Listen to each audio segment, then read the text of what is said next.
BJP के उम्मीदवार अरविंद गुप्ता ने दावा किया है कि वो जबरदस्त अक्सरियत से जीतेंगे और बीजेपी जम्मू और कश्मीर में अगली हुकूमत बनाएगी। वो जम्मू में मीडिया से बात कर रहे थे। उनके कागजात नामजदगी दाखिल करने के सिलसिले में अनुराग ठाकुर भी जम्मू में हैं।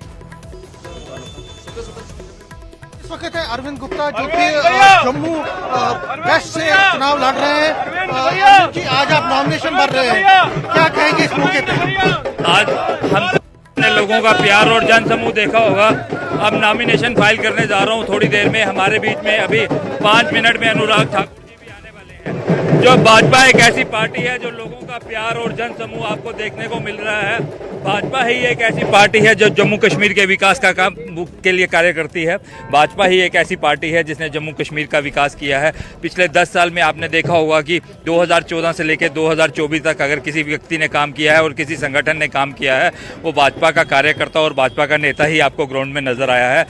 लोगों का प्यार और लोगों का जन समूह का जो सैलाब है आप देख रहे हैं। भाजपा के लिए लोगों के प्रति एक प्यार और क्या है, आप लोगों के जो 10 साल के बाद चुनाव आ रहे हैं, लोग उससे इतने उत्साहित हैं, लोगों का इतना प्यार है, लोगों का मेरे को भरपूर प्यार मेरे को इस कॉन्स्टिट्यूंसी के अंदर मिल रहा है। और भाजपा इस बारी अपने जम्मू कश्मीर में 43 सीटें जो जम्मू प्रोविंस की हैं वो 43 की 43 सीटें जीत के आएगी। और भाजपा इस बारी श्रीनगर में भी 5-7 सीटों पे जब श्रीनगर में भी कमल का फूल खिलाएगी। और जो 8 तारीख को चीफ मिनिस्टर होगा वो भाजपा का ही विचारधारा का होगा।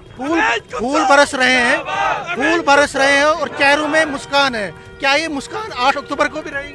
ये मुस्कान आप देखेंगे कि जो ये वाली जम्मू वेस्ट कॉन्स्टिट्यूंसी है, जो हमारा लास्ट टाइम मार्जिन था, सबसे बड़ा मार्जिन था, उससे ज़्यादा मार्जिन से हम ये सीट जीत के आएंगे।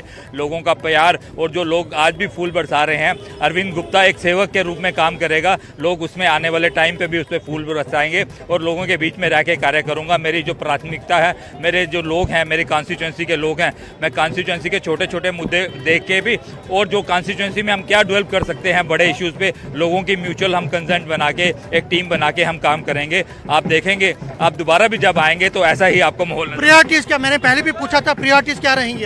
हमारी प्रायोरिटीज को कॉन्स्टिट्यूंसी की हैं। आपने हमारा जो संकल्प पत्र होगा आपने देखा होगा, जो लोगों की शिकायतें हैं, उस संकल्प पत्र को भारतीय जनता पार्टी ने चहुमुखी विकास की बात की है, पूरे जम्मू कश्मीर की, ना कि किसी कश्मीर एक प्रांत के बारे में बात की है। जैसे ही भारतीय जनता पार्टी सत्ता में आती है, क्या पेंशन के मुद्दे, क्या बच्चों की एजुकेशन का, क्या जिनके पास होमलेस हैं उनके पास जगह नहीं है उनके लिए घर, और अपना पॉलिसी जो भी हैं, और रोज़गार, युवाओं के लिए रोज़गार, प्रेमनाथ डोगरा रोज़गार स्कीम के अंदर 5 लाख लोगों को नौकरी। जैसे ही भाजपा को सत्ता में आती है, आपको जम्मू कश्मीर में एक चहुमुखी विकास नजर आएगा। आज उनका रोड शो है, नॉमिनेशन भर रहे हैं, रोड शो होगा। अनुराग ठाकुर भी कुछ समय के बाद इसमें जुड़ेंगे।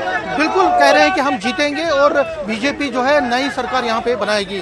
कैमरामैन चांद के साथ समीर भट्ट, न्यूज़ 18 जम्मू।